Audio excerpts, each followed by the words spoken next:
All right, good morning, guys. Melissa here, just getting ready to head out. I have a financial management class today that I'm going to. What is on my face? I thought that was like something I ate, like I had an English muffin for breakfast.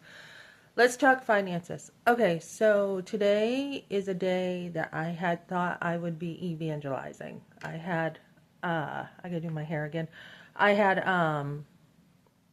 thought I would be over at a church evangelizing today because I love evangelism. I love it. I love telling people about God.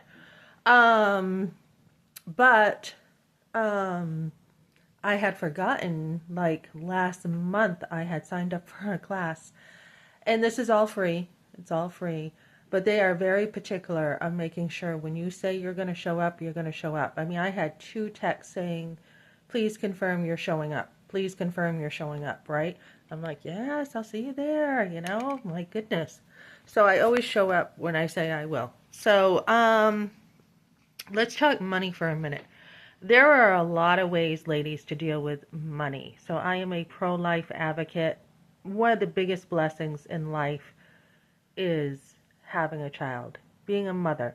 It is one of the best things that could ever happen to you in life. And we are, we're living in a society, and I'll be getting on talking about more about abortion.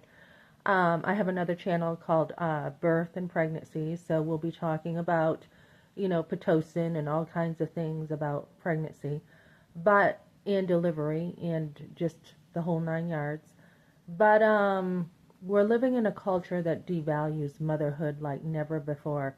And when I was growing up, Mother's Day was huge. It was huge. And then we would go see my grandmother, and she had 10 kids. So Mother's Day was huge for her. I mean, can you imagine having 10 kids and having all your kids over on Mother's Day and Christmas? And, we used to spend a lot of our time when I was not in school every day seeing family. I came from such a big family. I mean, if I was not with my mother when I was little, cleaning my great grandmother's home with her, Ruth and Leon, I would be visiting Howard, the neighbor. Howard was her next door neighbor, and I don't know how he was related to us to this day. But he was an older man, an older gentleman, and he had all his trophies lined up in his living room. And I used to feel bad for him because he would sit and watch TV like all day. And I mean, he went out sometimes. I think he had a daughter, if I remember, and he'd go shopping or something. But I used to feel bad because I felt like how gloomy to sit there and just watch TV all day. And I think people would say that too. And I think that's where I got that thought. Like, instead of getting out there and be active, you're just like living in the past, looking at your trophies every day. Which I did enjoy the stories of his dog trophies. I think he had a beagle, and his dog would win competitions all the time, hunting competitions. And I so appreciated his stories, but yet there was a darkness there. It was a dark room, and it was TV, and I'm like, how boring, right? Because I was an outside kid, always outside. I mean, my brother and I used to pick berries over there and everything. So, I mean, I came from a huge family, okay, huge. I don't even know all my relatives. I mean, it's just so big, it's ridiculous. So, so growing up, I was always go, go, go, go, go, helping to take care of other people. So my point to this video is, just talking about, finances, talking about money, talking about family, talking about how important motherhood is, and changing the culture. Let's change the culture. So, it's funny because I'm going to do some stuff on business and, the process of business. I'm learning more at my job about processes. But, when I have spoken to people, I'm just like, people they don't want to talk long. We live in a busy culture. So this is why I say things so quickly. And they're like, no, no, no. You've got to, you got to follow the script because this is how we bring our culture, into people's lives. And so it's not a fast culture, you know? It's a process that's a funnel for all people, basically. So um, it's easy to cave into the pressure, guys, of being busy, busy, busy. And I'm not talking about being productive.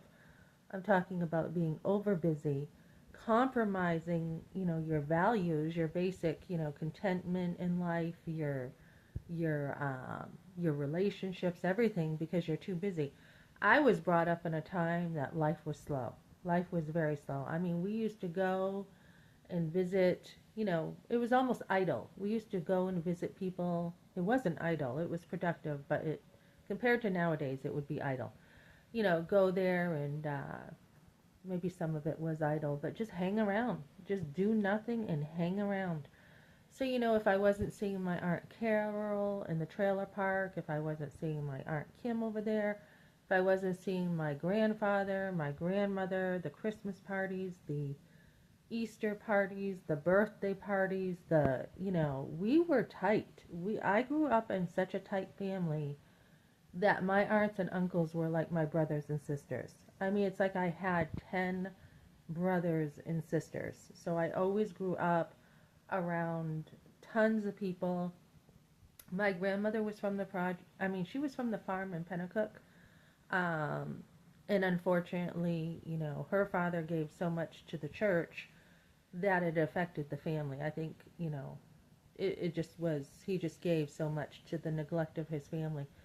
But, later on she was in the projects having her kids, and there's nothing wrong with living in low income places. There's nothing wrong with that.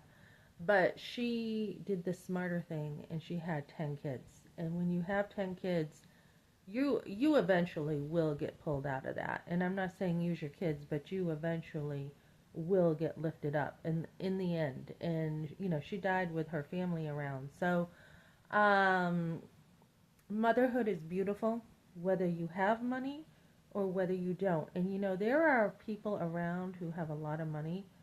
And I forget who I was watching, but I think somebody was telling me that their son had tons of money. This couple had tons of money, and the son had eating problems. And no matter how much money they threw at it, they could not help him. So it really doesn't matter if you have a lot of money when you're a mother or a little bit of money when you're a mother. Either way, it's the principles of motherhood that you want. It's not about the money. It's not about whether you can afford to have kids. It's whether you will put principles into place to help you have kids. So, I'll be talking more about money. There's a million ways to deal with things. I'll do a second video up here about money, a couple shorts. But motherhood needs to be lifted up, guys. Okay, thanks for joining me.